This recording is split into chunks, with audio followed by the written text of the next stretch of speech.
I'm Louis Reynolds. I work for Demos, which is a cross-party think tank in the UK. We're based in London. And I work in the Centre for the Analysis of Social Media. So we look at social media, the internet, and social and political dialogue online. So we've been going around Europe teaching NGOs and third sector organisations how to effectively use social media advertising. And really the key theme of our campaign is that it's really important to coordinate online and offline activities. Social media as an end in itself, as opposed to a means to achieving offline action, is not good enough. If you just run a social media campaign with no offline element, it's just slacktivism.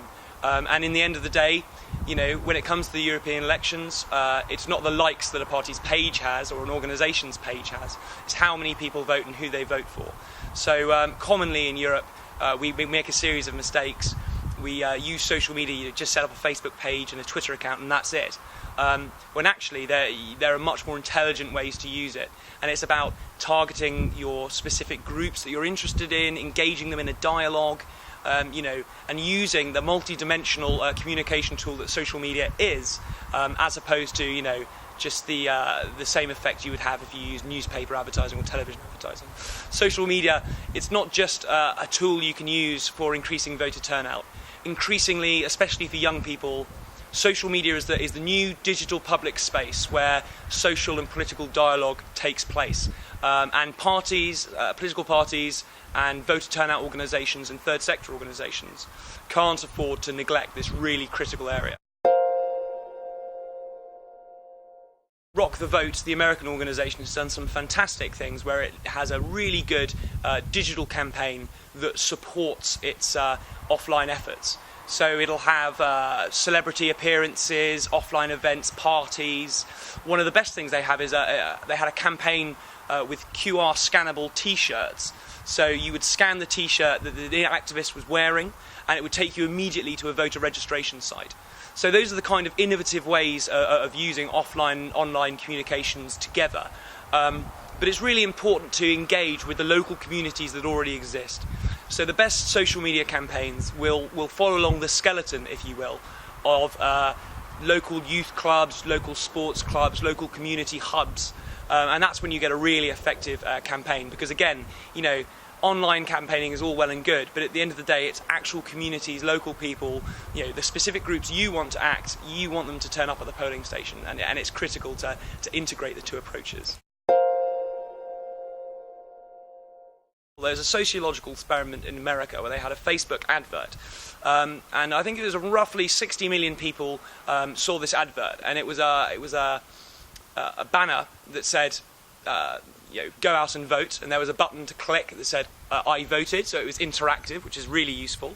Then there were pictures of people's friends who had already clicked on it, so it said, you know, 18 of your friends have voted, and there were little photos of them. And then there was, in parallel, another advert run, which was the same thing, except for that there was no I voted button, there were no images of the friends. And the purely informational advert, the second one, didn't increase voter turnout really at all. But the interactive one, where people could see their peer group had voted and there was social influence involved, that was really effective, and it increased voter turnout. And what we can learn from that really is that just using social media isn't enough. You have to use social media intelligently. Social media, places like Facebook, they're just websites. But if you use it in such a way that you can engage people's social networks, their peer groups, what's relevant to them, then you can have a really good effect.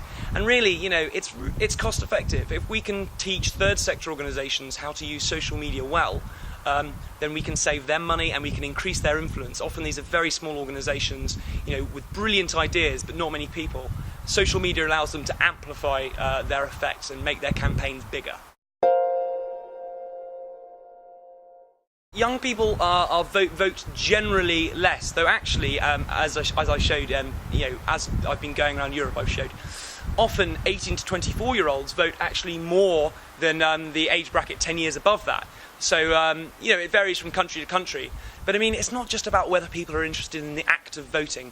People's attitudes towards politics are changing, and the way they think of political problems are changing.